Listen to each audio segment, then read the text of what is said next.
Hi friends, I want to tell you a story today. It has surprises and feelings. I hope you like it and want to keep reading. Ready? Let's start. Autumn in Boston doesn't last long. One cold October afternoon, Sharon Watson, a nurse at Central Hospital, was finishing her long night shift.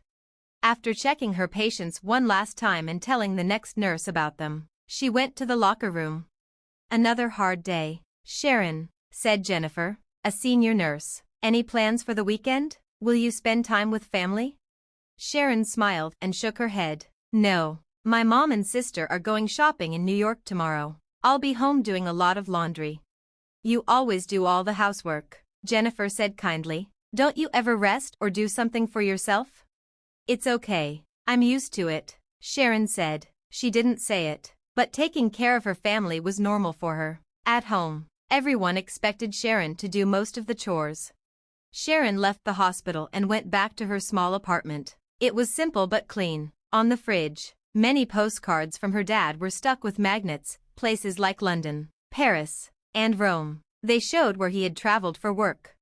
Stephen Watson, her dad, was a manager at a big company and traveled a lot. He was calm and careful, and he always thought Sharon was special. When Sharon wanted to be a nurse, he was the only one who supported her. Her phone rang. It was her mom, Donna. Sharon, do you remember the dinner party tomorrow? Betty's designer friend is coming, so be home by 6. Yes, I remember. Have you finished shopping? Well, Donna said a little unsure. Betty and I are going shopping in New York tomorrow afternoon. We'll be back in the evening, but can you do the shopping and make dinner? Sharon held back a sigh. Okay, I took the day off, so that's fine. Thank you, Sharon. You're always so helpful, said Donna. Since you're a nurse and can take care of yourself, these things aren't hard for you. Betty is still building her career, so meeting new people is important for her. After the call, Sharon sat down on the sofa. Her sister Betty was a freelance interior designer. Betty was talented, friendly, and everyone liked her. Her parents especially cared a lot about Betty's social life and success. Sharon's phone rang again. It was a video call from her dad. Sharon, how are you? Stephen's face appeared on the screen. He seemed to be in a hotel. I'm fine, Dad. Where are you now? Paris. I'm flying to Brussels tomorrow. Stephen showed a tired expression but smiled. A new project has started. It looks like I'll be on an extended trip in Europe. How long? Sharon asked worriedly. About 3 months, I'd say, Stephen said apologetically. I'm sorry. I won't make it back for your birthday. Don't worry about it. Is work difficult? Yes, but I'll definitely call you. Stephen's expression became serious. Sharon, contact me right away if anything happens. Any time is fine. I understand. Sharon smiled. Her father's kindness warmed her heart. And please look after Donna and Betty, too. They'd be lost without you, Stephen said jokingly, but there was truth in his words. Of course. As always, Sharon answered lightly. The following week, Stephen departed for Europe. Sharon returned to her busy routine, alternating night and day shifts. At home, housework for her mother and sister always awaited her. Her presence was taken for granted, and her efforts were rarely acknowledged. Then came the fateful day. On a cold, rainy evening in early November, Sharon was leaving the hospital after finishing her night shift. As she was crossing an intersection with her exhausted body, a large truck, one that should have stopped at the red light, came skidding toward her. With the impact came darkness. Sharon's consciousness returned intermittently. It felt like being underwater. People were bustling around her, and voices could be heard from a distance. The emergency room at Central Hospital was filled with tension. The medical staff worked as one to save the life of their colleague, Sharon Watson. It's Watson. She was on her way home after the night shift. Dr. Martin, the emergency department chief, exclaimed upon recognizing her. Contact her family.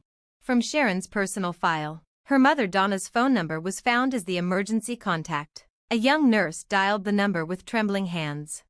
Outside, it was still dark before dawn. Hello, Mrs. Watson. This is the emergency department at Central Hospital. Your daughter Sharon has been in a traffic accident. On the other end, Donna answered in a sleepy voice. Sharon, what happened? She's in critical condition. Could you come to the hospital right away? After a moment of silence, an unexpected reply came back. I'm out walking my sister's dog right now, so I can't. Perhaps I can come in the afternoon. The young nurse listened in disbelief and asked again. Ma'am, your daughter is in a very dangerous condition. She has multiple traumas and is bleeding. Could you please come right now? I told you I can't right now. Donna's voice contained irritation. Betty's poodle is on a strict schedule. Besides, Betty and I have plans to go to New York this afternoon. The call ended. The young nurse was dumbfounded. She reported the situation to Dr. Martin. The doctor frowned, but treating the patient was the priority now. Let's try calling again later. For now, let's focus on saving her life. Sharon was taken to the emergency operating room. Internal ruptures, multiple fractures, head trauma. Her condition was deteriorating by the minute. The surgery lasted 6 hours. By the time it ended, it was already past noon. Dr. Martin called Donna again. This time, he explained the situation in a stern tone. Mrs. Watson, your daughter's condition is extremely critical. She has multiple fractures, internal injuries, and brain edema. I strongly recommend that you come as soon as possible. I understand, Donna replied curtly, but there was no further response. Sharon was moved to the ICU. Only machines and 4 stands surrounded her bed. There was no sign of family. Instead, her fellow nurses took turns sitting by her bedside, holding her hand. Sharon, can you hear me? We're here with you, Jennifer whispered in her ear. Hang on, you can definitely overcome this. As the night deepened, Donna and Betty still hadn't appeared. Someone suggested contacting Stephen in Europe, but his number wasn't listed in the emergency contacts registered by Donna. Sharon's cell phone had been shattered along with her bag at the accident scene. On the afternoon of the second day, Donna and Betty finally showed up at the hospital. The two were carrying designer brand shopping bags and looked displeased with the ICU's visiting restrictions. Only 15 minutes? You must be joking. We came all the way back from New York, Betty complained to the nurse. Donna and Betty put on protective clothing and were guided to Sharon's bedside. Accompanied by Jennifer, Sharon was connected to a ventilator. Her swollen face was covered with purple bruises. Her body was surrounded by medical equipment, attached at various points. Oh, what a troublesome child, Donna sighed. She stood at the edge of the bed without touching Sharon's hand. Don't tell your father, it will only worry him. Honey, get better soon, Donna said coldly. We don't have time to take care of you. Betty glanced at her phone screen. Let's go back soon. Mom, we'll be late for dinner with Jeff. Before the 15 minutes had passed, the two left the room. Jennifer, trembling with anger but suppressing her emotions as a professional, continued to care for Sharon. In her fading consciousness, Sharon had heard fragments of her mother and sister's conversation. Her heart froze, not from the pain, but from the cold reality. In the midst of this, a question formed in her mind. Why hadn't her father contacted her? If he knew the situation, he would surely come running. The third, fourth days passed. Sharon's condition fluctuated. Her colleagues continued to care for her devotedly, sitting by her side between shifts. Donna and Betty never showed up again. On the evening of the fifth day, Sharon's consciousness returned slightly. She called out in a hoarse voice, "Papa!" Jennifer, who was in the room, gripped her hand tightly. Sharon, can you hear me? Move your finger. Sharon moved her finger slightly. It was enough to make Jennifer cry. Thank goodness, thank goodness. Jennifer gently kissed her forehead. We're trying to contact your father, but he's overseas. Sharon closed her eyes again. However, her brain was gradually regaining function. She tried to understand the situation from the fragmentary conversations she heard. Why was there no contact from her father? Why hadn't her mother and sister informed him? By the seventh day, Sharon's condition miraculously began to stabilize. She could breathe without the ventilator for short periods, and her consciousness became clearer. The doctors were amazed at her resilience. Nurses are tough, Dr. Martin said, delighted with her recovery. Your recovery is a medical miracle, Sharon. Sharon asked Jennifer for paper and a pen. With a shaking hand, she wrote one question. Contact Dad. Jennifer showed a troubled expression. Your mother said to keep it from your father, but of course, we should contact him. Do you have his contact information? Sharon nodded weakly and tried to write a number on another piece of paper. However, her body was still too frail, and the pen slipped from her hand. Instead, she shakily wrote, Dad's company. Jennifer nodded in understanding. I see. Stephen Watson, European branch manager of Global Trading Company. I'll try to find him. Sharon squeezed Jennifer's hand, conveying her gratitude. But in her mind, her mother's words echoed again. Don't tell your father. Why didn't her mother want him to know? There must be some hidden reason. And Sharon made a decision. She had the right to know. Her father had the right to know the truth. Though her body was still weak, her resolve grew stronger. She began to formulate a plan. On the morning of the 8th day after the accident, the Boston sky was a heavy sheet of lead gray clouds. A luxury SUV slid into the Central Hospital parking lot, and Donna and Betty stepped out, the fatigue from last night's party still evident on their faces. Let's get this over with quickly, Donna said, adjusting her sunglasses. We need to make it to our spa appointment this afternoon. Why does Sharon always cause problems? Betty sighed. Dad's coming back the day after tomorrow, and we're in this situation. Donna's face tightened. I haven't told your father about the accident. I said she's been in bed for a few days with a simple cold. But what if Dad tries to call Sharon directly? Her cell phone was destroyed in the accident. Besides, he thinks she's busy with night shifts, so he won't think it's strange if he can't reach her. Donna replied briskly. Anyway, today let's just tell her. Dad's worried about you too, and leave quickly. The two approached a nurse at the ICU entrance. We're here to visit Sharon Watson, Donna said. The nurse checked the chart, then looked up with a slightly confused expression. Mrs. Watson, this way, please. Donna and Betty followed the nurse, unaware that something was amiss. The solemn atmosphere of the ICU enveloped them. In other rooms, family members were praying, encouraging, and sometimes crying at patients' bedsides. However, no such emotions were visible on their faces. The nurse stopped in front of a bed by the window. As she drew open the curtain, Donna gasped at the sight. The bed was empty. The sheets were neatly made, and the four-stand and heart monitor had been removed. Sharon was nowhere to be seen. Has she been transferred somewhere? Donna asked the nurse. Her voice held more displeasure than concern. The nurse answered calmly. No, she's been discharged. Discharged? Betty exclaimed. But wasn't she in critical condition? Ms. Watson's recovery was remarkable, the nurse explained. Though she was in a dangerous state for a while, with her strong will and resilience, she was given permission to leave last night. But where did she go? Donna asked, now clearly confused. She hasn't come home. I'm sorry, but I cannot answer questions regarding the patient's privacy, the nurse said politely. Donna's irritation flared. I'm her mother. I have a right to know. Oh, Mom, look, Betty said, pointing at the bed. There, in the center, lay a white envelope. On the front, in careful handwriting, were the words, For Donna Watson. Donna quickly snatched the envelope and pulled out a folded piece of memo paper. As her eyes scanned the text, the color drained from her face. Mom, what's wrong? Betty asked, uneasy at her mother's sudden change. Donna's hands began to tremble. She sat down on the edge of the bed and began to read aloud, her voice shaking. To Donna. If you're reading this, it means you've finally come to the hospital. It's been 8 days since the accident. An accident at an intersection after my night shift, one that nearly killed me. Even when the doctor said, tonight is critical, you said, I'm walking my sister's dog, so I can't come.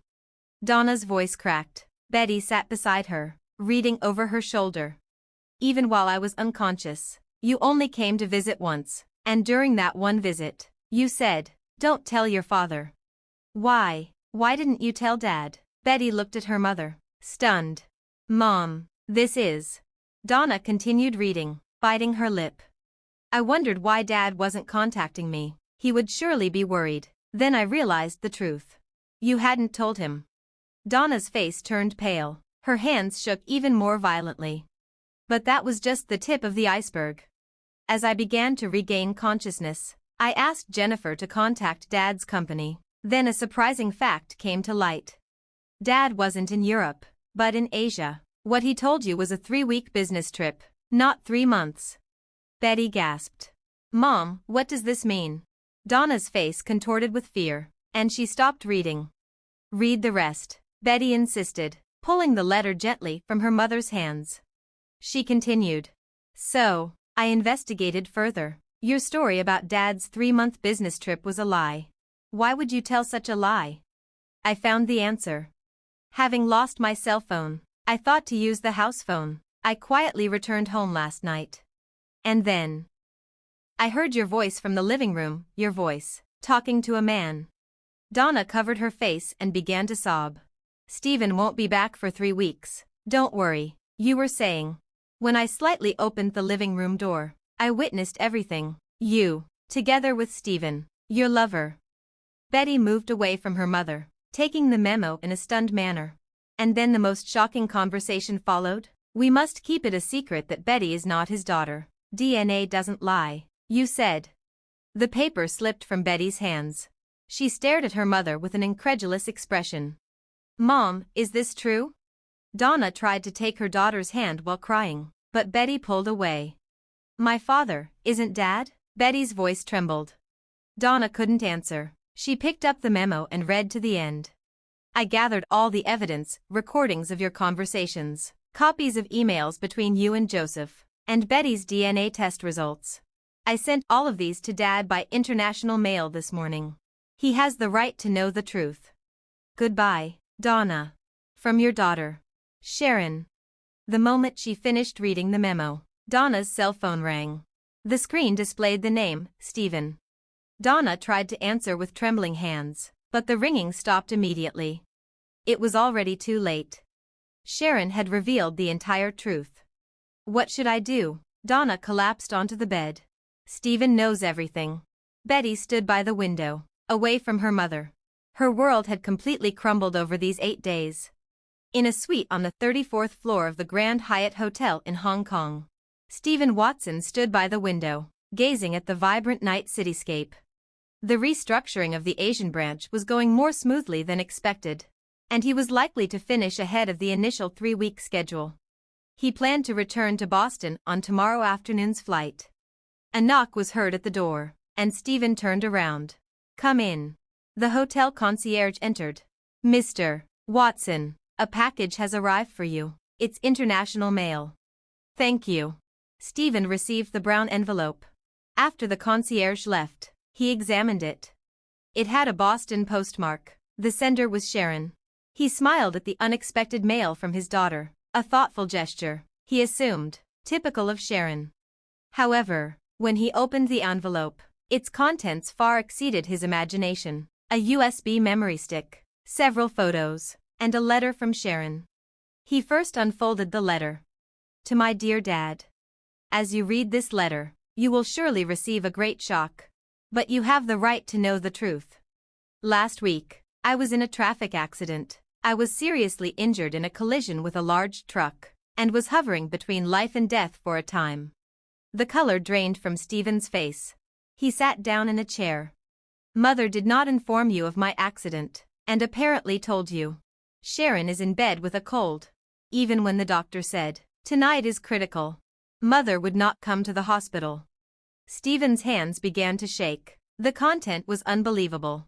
When I regained consciousness, I wondered why you hadn't contacted me. Upon investigation, I learned that Mother had told you she would be accompanying you on a 3-month business trip. But why would she tell such a lie? And by chance, I came to know the truth. Stephen continued reading. Sharon's accidental discovery of her mother's infidelity at home, the conversation about Betty's biological father. It was content that fundamentally overturned the foundation of his married life. The evidence is in the USB. Recordings of Mother and Stephen's conversations, their email exchanges, and Betty's DNA test results. Stephen inserted the USB into his laptop. There, just as Sharon had said, the evidence was neatly stored. In the recorded conversations, Donna and Joseph were talking intimately, planning their rendezvous during Stephen's absence. The email history documented their relationship spanning over 20 years. Finally, He opened the PDF of the DNA test report. Amid the scientific terminology, one line stood out.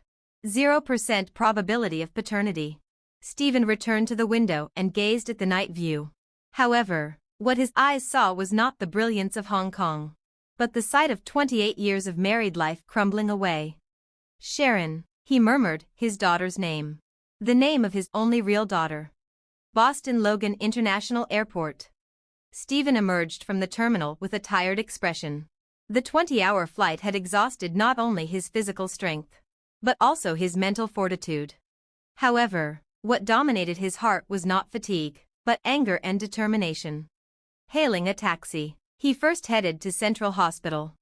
At the reception, he was told his daughter had already been discharged. Discharged? But wasn't she seriously injured? Stephen asked, confused. Ms. Watson's recovery was remarkable, the nurse explained. Her colleague, Amy, said she would care for her at home, and the doctor gave permission. Stephen breathed a sigh of relief. At least his daughter was in a safe place. He asked for Jennifer's contact information, deciding to visit later. Next, he took a taxi to his home.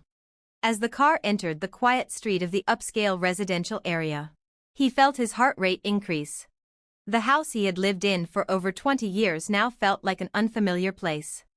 Opening the front door, he quietly entered the house. He could hear sounds coming from the living room. Donna and Betty seemed to be working on something. "Stephen," Donna exclaimed in surprise upon seeing him. "You weren't supposed to be back until tomorrow." "Work finished early," Stephen said coldly. His eyes noted the suitcases and boxes scattered around the living room. "Preparing to move?" Donna's face tensed. "Stephen, I couldn't answer your call. I can't explain. Stephen's voice was quiet yet dignified. "Can you explain over 20 years of lies?" Betty stood silently in the corner of the room. Her eyes were red and swollen as if she had been crying. "Where is Sharon?" Stephen asked. "I don't know. She discharged herself." Donna hesitated. "By herself?" Stephen said loudly. "How can you say that after leaving your daughter when she was badly hurt?" "Stephen, you don't understand. I had reasons," Donna said. "Enough," Stephen said, raising his hand. "I heard everything from Sharon. I know about you and Stephen, and about Betty's real father." Betty quietly sniffled. "I didn't know, Dad. I mean, Mr. Stephen." Stephen looked at her for a moment. His eyes were sad, not angry. "Betty, this is not your fault. You are a victim too." Donna fell onto the sofa. "Stephen, please forgive me." "Forgive you?" Stephen said bitterly. "After lying to me for over 20 years. After making me raise Betty knowing she wasn't my child. And worst of all, when Sharon, my real daughter, was almost dying from an accident. You left her alone." Donna could not argue. She just cried. "I want to know why," Stephen said, folding his arms. "Why did you hide Sharon's accident? Why didn't you tell me?" Donna's voice shook. "Because if you came back, I couldn't see Joseph." Stephen was speechless. He shook his head and said softly, "Sharon was my only daughter. That is the truth." He took papers from his briefcase. "This is a divorce agreement. I already talked to a lawyer and asked for compensation. Everything will happen as written here. I want you both out of the house by tomorrow." "But where will we go?" Donna cried. "That is your problem," Stephen said coldly. "It is time to pay for 20 years of lies." He went upstairs to his study. Closing the door, he finally let out his feelings. He sighed deeply and sat down in his chair. On his desk was a photo of him and Sharon. It was taken when Sharon graduated from nursing school. He touched the photo and softly said, "Sharon, I'm sorry I couldn't protect you." Morning light came into a small Boston apartment. In Amy's apartment, Sharon sat on the sofa reading a book. She still felt weak. Faint scars were on her face. There was a knock at the door. Jennifer opened it. Stephen Watson was there. "Sharon," he said. Stephen saw his daughter right away. He walked quietly and kneeled by the sofa. "Sharon, I'm sorry I couldn't protect you." Sharon held her father's hand, tears in her eyes. "Dad, do you know everything?" "Yes." Everything, Stephen said. I saw your letter and the proof, the lies of that family and how no one was with you when you were hurt. My coworkers helped me, Sharon smiled. They are like a real family. A month later, Sharon and her father moved to a new apartment. Stephen left the company he worked at for many years. He started a new job in Boston, near Sharon. How does this shelf look? Stephen asked while putting up a bookshelf in the living room. Perfect, Dad, Sharon smiled. She was getting better every day. At dinner time, Sharon's coworkers often came to visit. They welcomed Sharon and Stephen warmly, like a new family. You saved my daughter, Stephen said to Jennifer and the others one evening. You showed me what a real family is. What happened to Donna and Betty was as expected. When Joseph, Donna's lover, was found out by his wife, he left Donna and disappeared. Donna, with little money, started working part-time at a fancy store. Betty tried to find her real father with the DNA test. But Joseph said no and coldly told her, "Don't bring up past mistakes." Mother and daughter started blaming each other and grew apart. On Christmas night, Sharon's new apartment was warm and bright. Stephen, Sharon, and her hospital co-workers sat around the table, talking and smiling. A letter came in the mailbox. It was from Donna. Won't you open it? Stephen asked. Sharon shook her head and threw the letter in the trash without opening it. The past is over. We have a new future. Cheers, Jennifer said, raising her glass. To real family. To real family, everyone said, clinking glasses. Sharon looked at the stars outside the window. Her revenge was done. She would not let hate fill her heart anymore. Now, all she wanted was hope for a new start. Family isn't just about blood, Sharon said softly. It's about people who care for each other that make a real family. Stephen put his arm around Sharon's shoulder and nodded. Their new story was just beginning.